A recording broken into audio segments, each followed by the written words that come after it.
acredito. Eu não acredito. Vocês estão ouvindo? O rei fez o decreto. Nós estamos livres. Eu não acredito. Foram 70 anos cativos, presos em Babilônia. Mas olha, ouçam o decreto do rei. Estamos livres. Ai, parece que estou sonhando. Por isso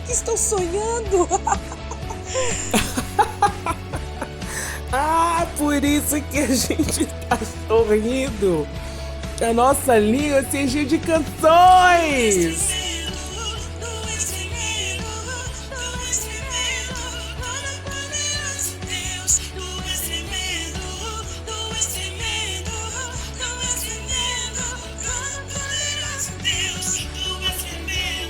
Estamos cantando, sim, estamos rindo de alegria, porque vivendo uma situação de cativeiro, não é nada feliz, não é nada contente, é terrível viver essa situação.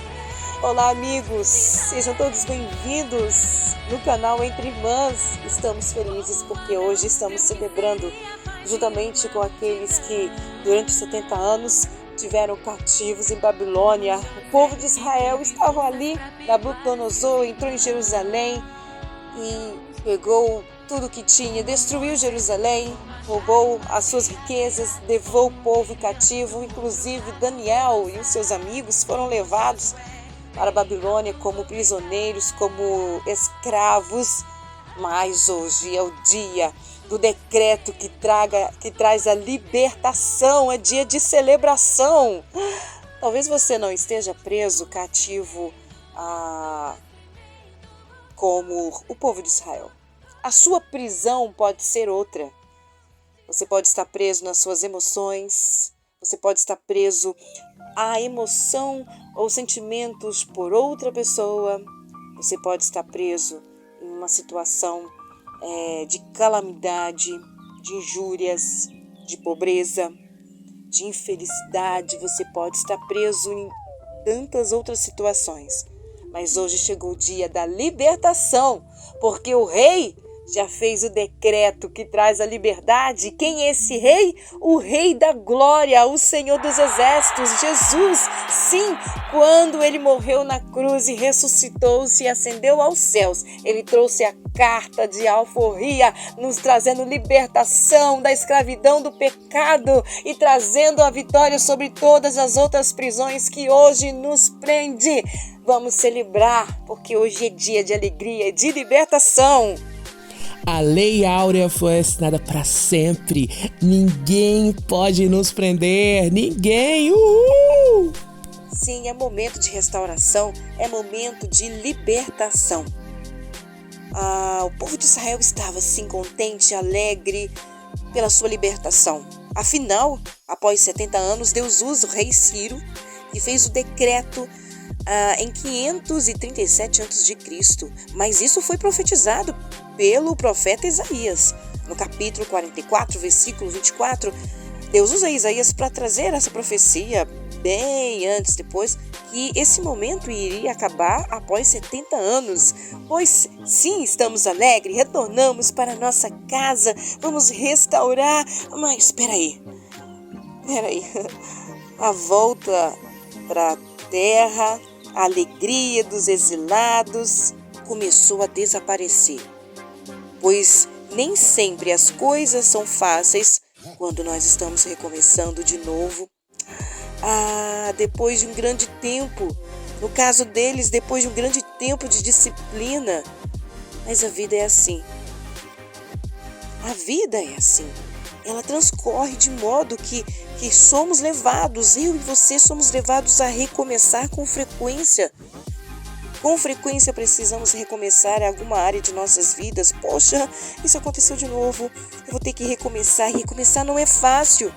Durante o percurso do recomeço existe aí o desânimo. E o grande desafio é esse: de viver a alegria do Senhor em toda e qualquer situação, mas principalmente em situações difíceis, de calamidades.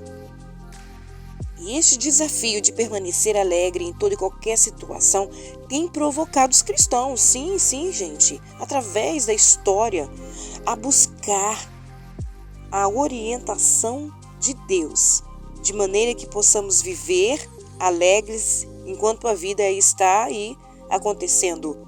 Problemas, dificuldades, adversidades, conflitos, angústias, temores. E aqui as orientações das Escrituras Sagradas é muito clara. Deus deseja que tenhamos um espírito tranquilo, de regozijo, de gratidão em todas as coisas, mesmo e estando e vivendo grandes dificuldades. Mas como fazer tudo isso? Os Salmos nos traz esses conselhos. Os Salmos nos traz essas orientações. E aqui especificamente os Salmos 126, o salmista está justamente nos mostrando a maneira como o Espírito Santo pode nos fortalecer em meio às dificuldades e permanecermos ainda alegres. E o salmista, ele traz aqui muito bem os sentimentos do povo de Deus e os nossos sentimentos dos dias de hoje. Aqui, em específico, o povo de Israel estava alegre, pois havia chegado o momento da libertação. Foi liberto do cativeiro da Babilônia, que esse contexto em qual estamos agora estudando foi um período de 70 anos em que estavam ali sofrendo. Agora você pode perguntar, mas por que o povo de Israel tornou-se escravos durante 70 anos ali na Babilônia? Existem duas maneiras de tornarmos prisioneiros de algo. Estarmos em cativeiro de alguma coisa ou situação. A primeira delas é quando algo inesperado acontece, uma situação inesperada acontece. E por causa disso nós temos que ficar presos por causa daquilo. E, por exemplo, uma enfermidade, alguém de repente tem um acidente e aí tem sequelas terríveis, e aí agora você precisará ter um cuidado específico com aquela pessoa. Você vai ficar ali preso ali para ajudar, mas uma forma de amor. Mas existem outras situações que você vai procurar o seu próprio cativeiro. Sim. Então podemos colocar quais foram as razões pelas quais o povo de Israel tornou-se escravo. O Senhor havia dado a lei, a constituição, vamos dizer assim, do povo de Israel. Lá para Moisés, o Senhor havia constituído o que ele desejava que o povo fizesse, os preceitos, os seus comportamentos. Deus escreveu como deveria ser o seu comportamento, a sua forma de tratar com Deus e com o próximo. Deus colocou ali um mandamento. Havia algo que era necessário obedecer. E quando Deus permitiu que, através de Josué, eles entrassem na terra prometida que havia profetizado para Abraão, o povo de Deus simplesmente se esqueceu das leis de Moisés, dos mandamentos, e começou a se envolver com outras culturas, com outros costumes, a se envolver com mulheres pagãs e principalmente se esqueceram do relacionamento com Deus, pois se envolveram com deuses pagãos. E para alertar o povo, Deus sempre manda alguém para alertar o seu povo. Deus sempre manda alguém. Você não vai entrar no momento de disciplina, aqui como os israelitas, ou em qualquer outro momento, sem que haja alguma forma que Deus possa primeiro comunicar. Deus primeiro, ele alerta, ele comunica o seu povo. E então, Deus usou sim pessoas para chamar a atenção do povo de Israel. Vamos embora, retorne o caminho. Vocês estão no caminho errado, vocês estão desobedecendo. E vocês estão em rebeldia. Então Deus usou os juízes, por exemplo, Débora. Deus usou os profetas, por exemplo, Isaías, Jeremias. Deus levantou reis piedosos que fizeram reformas religiosas entre o povo de Israel, que trouxe o povo de novo à adoração ao Deus vivo. Mas também houve reis que simplesmente se esqueceram de Deus. É só você conferir tudo isso no livro de Reis, Primeiros Reis, Segundo Reis, Crônicas, Primeiro Crônicas, Segundo Crônicas, também faz o relato desses reis, os reis piedosos e os reis que se afastaram de Deus. E tudo isso foi endurecendo o coração. O povo foi se afastando mais e mais de Deus. E por isso, para educar, para disciplinar o filho que tanto ama, Deus permite que os assírios invadam o reino do norte e o reino do sul, que foi invadido por Nabucodonosor, que é o rei da Babilônia, levando então todo o povo de Deus a esse momento de escravidão. Agora, refletindo sobre isso, é muito fácil esquecermos das maravilhas que Deus fez, é muito fácil esquecermos das ordens, dos mandamentos de Deus. É muito fácil esquecermos quando nos envolvemos com situações que nos traz alegria, prazer, satisfação pessoal. Nos esquecemos de Deus. É muito fácil se esquecer de Deus. Mas, olha, se você se esqueceu de Deus em algum momento, é hora de retornar. Porque haverá um momento de disciplina. Porque o que Deus deseja é que você prossiga no caminho certo. E Ele poderá trazer um momento de disciplina, que é um momento que você vai ficar preso a algo, a disciplina. Nós não vamos ficar cativos aqui como povo de Israel, né, em outra nação. Mas Deus vai permitir alguma maneira. E aí você vai entender, poxa, eu vacilei. Deus chamou a atenção, Deus falou comigo. E agora eu estou vivendo esse momento de disciplina. Mas é para Deus tratar com você. É para o seu caráter ser moldado. É para fazer com que você retorne aquilo ou o propósito que Deus tem para a sua vida. Então percebam que a desobediência traz consequências. Sim. Porque a primeira geração de israelitas que conquistaram a terra prometida com Josué permaneceram fiel. Como também fez a segunda geração. Porém, a terceira geração, ele rompeu esta aliança e entregou-se à idolatria. Confere lá no livro de Juízes, capítulo 2, versículo 7. Havia uma promessa de libertação. Isaías havia profetizado, mas parecia que era um sonho. Parecia que era bom demais para ser verdade. Que durante os longos anos de espera, havia sonhado voltar para casa e este sonho agora havia se realizado. Sim, em sua graça, Deus o havia perdoado e de modo que podiam recomeçar. Então o rei Ciro declarou esse decreto para que eles retornassem à sua terra.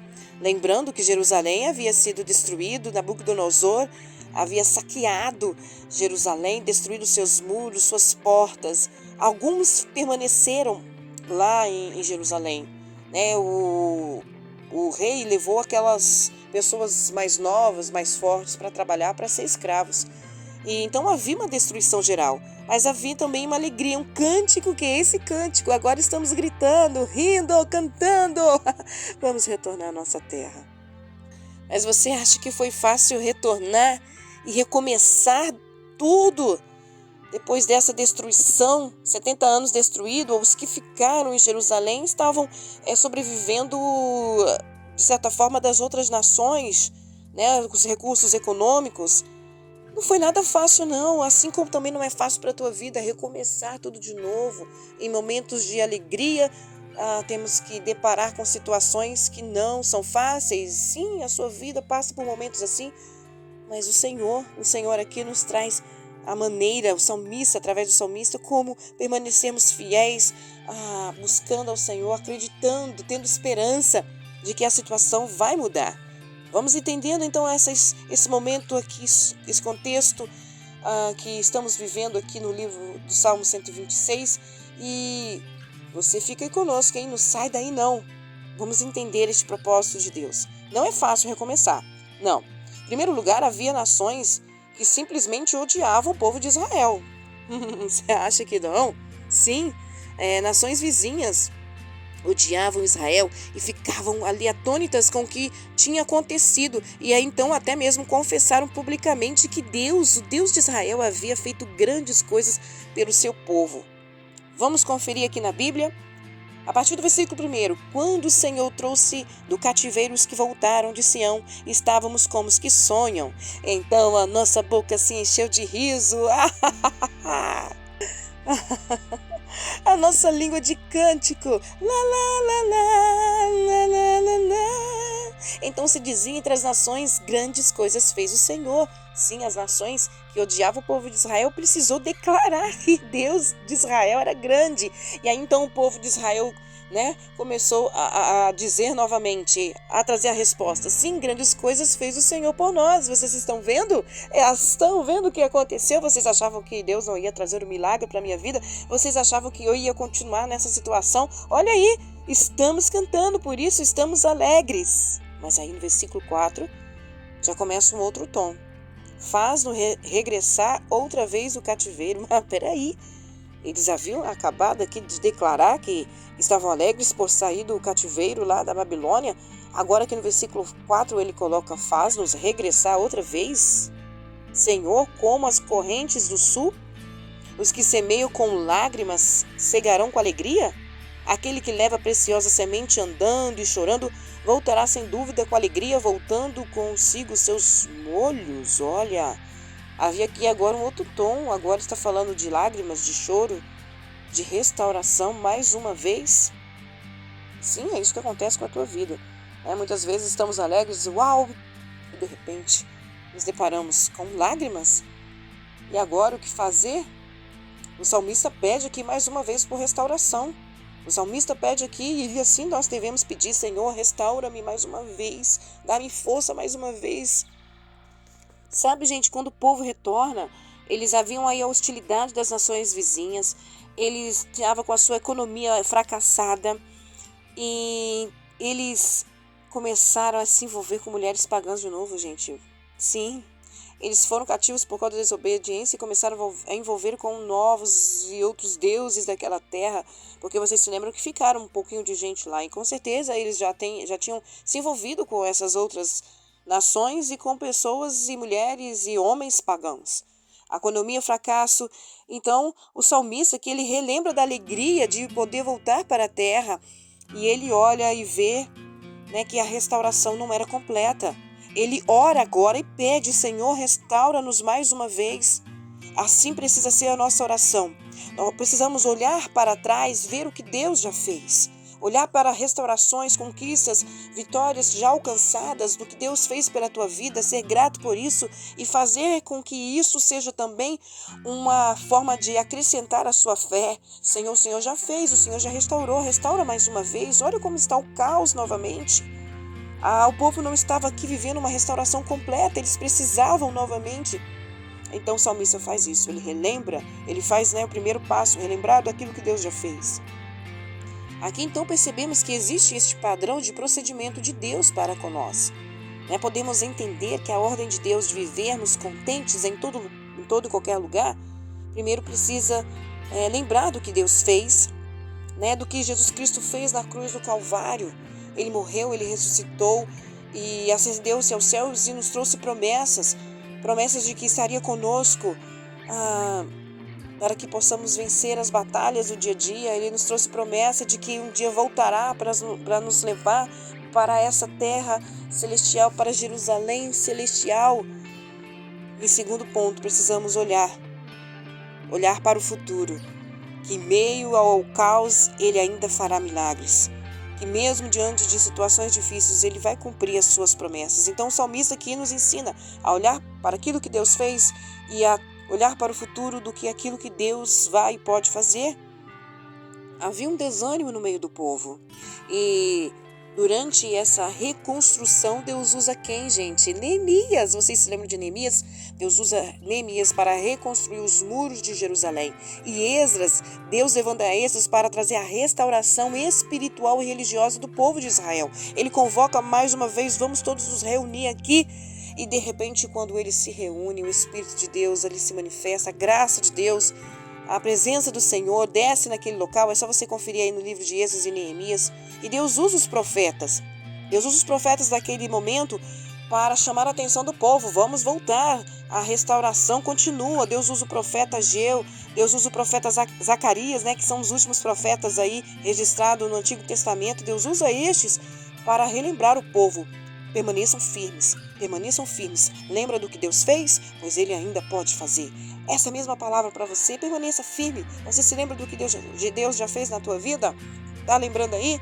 Olha, Deus ainda pode fazer? Pode sim, e pode fazer muito mais, além daquilo que pedimos ou pensamos. Por isso o salmista aqui, ele usa duas analogias para demonstrar esta restauração. No versículo 4, como torrentes do Neguebe, ou correntes do sul, depende da tradução da sua Bíblia. Então, que região era essa? Neguebe era uma região bem desértica. Ela ficava, então, ao sul da Judéia. E ela passava por uma maior parte do tempo momentos de seca. E ali tinha riachos, tinha as suas ramificações. Mas quando, de repente, lá no meio, lá no alto da montanha, vinha então que de repente vinha uma chuva. Veio uma chuva com correntes de água, com umas torrentes de água que enchia aquele riacho, que enchia as suas ramificações. O ribeiro começava a se encher, então tudo ali ia se enchendo de água e os israelitas, o povo, já sabia deste momento. Então o que eles faziam? Eles jogavam as sementes antes, eles começavam a semear antes, porque estava próximo da vinda das torrentes de água e água do Espírito sobre a tua vida, que a tua vida possa ser cheia dessas torrentes de água. Se existe sequidão, deserto, se você está vendo não tem momentos, não tem condições de restauração, eu não vou conseguir, creia nisso hoje, que as torrentes de águas vivas do Senhor venham sobre a tua vida, trazendo vida. Porque quando havia aqui sequidão, havia morte, não tinha como nascer, não tinha como germinar nada. Mas no estado aqui geográfico que estamos falando, mas agora para o mundo espiritual, parece também que não está acontecendo nada na tua vida. Deixe que o Espírito Santo de Deus venha com torrentes de água, enchendo a tua vida, preenchendo cada lacuna do teu coração, cada situação da tua vida, cada particularidade do teu ser, trazendo vida, restauração. Cada gota de chuva é algo minúsculo, mas quando cai sobre a terra, é uma promessa de vida. Sim, quando se fala de águas aqui nas Escrituras, da água potável, é a figura do Espírito Santo de Deus, que traz vigor, restauração à sua vida. É só você conferir lá no livro de João, capítulo 7, versículo 37. E para terminar, quando ele fala, aquele que leva a preciosa semente, andando chorando, voltará sem dúvida com alegria, trazendo os seus molhos. Bom, aqui fisicamente, o povo de Israel precisava lançar as sementes ali no Neguebe. O agricultor, ele semeava, mas ele não tinha certeza de que iria chover. Poderia chover ou não, poderia ter só um chuvisco ou não, mas ele tinha esperança, porque ele dependia daquelas chuvas para que houvesse plantações e houvesse alimento para o povo, alimento para o gado. Então ele semeava com lágrimas. Mas ele não perdia a esperança. O salmista, então, ele diz esse versículo lembrando da fidelidade de Deus, lembrando do amor, da bondade de Deus. Portanto, há esperança para a sua vida. Sim, há esperança para essa situação em que você, de repente, colocou diante do Senhor. E agora esse Salmo 126 também nos traz outra reflexão, o desafio do trabalho. A fé sem obra é morta. Tiago já falou isso lá no capítulo 2, versículo 26. É de modo que, depois que temos louvado a Deus, temos que orar, mas também temos que trabalhar, arregaçar a manga e trabalhar para a obra do Senhor. Agora é interessante sobre o trabalho para a obra de Deus. Quando nós observamos as Escrituras, quando Deus chamou pessoas, eles também estavam trabalhando. Eles também estavam ocupados. Então, Deus não gosta de preguiça. É só você conferir lá em Provérbios. Deus não gosta de preguiça, não gosta de preguiçosos. Então, quando Deus chamou Moisés, ele estava fazendo o quê? Cuidando de ovelhas. Gideão, ele estava debulhando trigo. Quando Deus chama Davi, cuidando dos rebanhos de sua família. Quando ele chama Neemias, ele servia ao rei. E quando chama Pedro, André, Tiago, João, estavam no negócio da pesca. Mateus, coletor de impostos. E você? O que você está fazendo? Deus vai te chamar se ainda não te chamou, para que você possa fazer uma grande obra do Senhor. Muitas vezes semeando com lágrimas, com dificuldades, com hostilidades, com humilhações, com perdas. Mas você vai voltar com alegria, com o seu cesto cheio daquilo que Deus tem para a sua vida. Sabe, naquela época, como também nos ensina hoje. Muitas vezes as lágrimas e o regozijo andavam juntos. Esdras fala sobre isso. Mas o lavrador, ele confiava no Senhor. Ele confiava, por isso que ele estava ali crendo que o Senhor ia mandar o seu sustento, porque o Senhor era a sua suficiência. Existia uma aliança, existe uma aliança. E muitas vezes essa bênção era repentina, outras vezes precisava se esperar mais tempo, mas o fato é que o povo chorava e regozijava, mas tinha esperança, um coração com fé diante do Senhor. Então, se você precisa de hoje ter essa esperança renovada, se hoje você precisa de restauração em alguma área da sua vida, que houve júbilo, alegria, risos, mas de repente não, aconteceu tudo de novo, restauração, sim, vivemos momentos de restauração com frequências, mas se lembre daquilo que o salmista hoje nos ensinou. Se lembre daquilo que Deus já fez para a tua vida. Obrigado, Senhor, pelo aquilo que Ele já fez. E tenha esperança pelo aquilo que Ele ainda vai fazer, porque existe promessa. O Senhor está contigo, Deus de Jacó é o teu refúgio. Existe promessa. Se agarre na promessa de Deus através da palavra, através das escrituras, através daquilo que Deus já falou especificamente com você. Se agarre nela, porque haverá restauração. E onde houver choro, haverá riso e brados de vitórias. Que Deus te abençoe de forma especial nesse dia, em nome de Jesus. Convido você a fazer uma oração. Se você puder, feche os seus olhos. Ou então fique bem conectado com Deus aí. Senhor, eu sei que não é fácil, o Senhor também sabe, porque o Senhor conhece as nossas estruturas. O Senhor sabe que estamos passando, que estamos vivendo, o Senhor conhece. E não é fácil ter que recomeçar depois de momentos de alegria, de júbilo, e depois ter que recomeçar. De novo, isso, Deus. O salmista já falou isso em outros versículos, em outros capítulos daqui do livro de Salmos, recomeçar tudo de novo. Mas Deus, eu confio em Ti. Eu te agradeço pelas tantas promessas feitas para a minha vida, para a vida desta pessoa. Eu te agradeço por tudo aquilo que o Senhor já fez, desde o tempo que estava ainda no ventre da minha mãe. O Senhor fez, o Senhor restaurou, o Senhor trouxe bênçãos, o Senhor trouxe livramentos, o Senhor trouxe liberdade a prisões, sim. Essa pessoa também viveu. Que o Senhor possa trazer a memória daquilo que o Senhor já fez, de restaurações que o Senhor já fez na vida dela, para que venha acrescentar a sua fé hoje no presente, crendo que no futuro o Senhor vai realizar mais e mais, coisas maiores virão. Coisas maiores virão em nome de Jesus, ó Deus. Acrescenta a nossa fé para que possamos viver a restauração completa em nome de Jesus. Amém.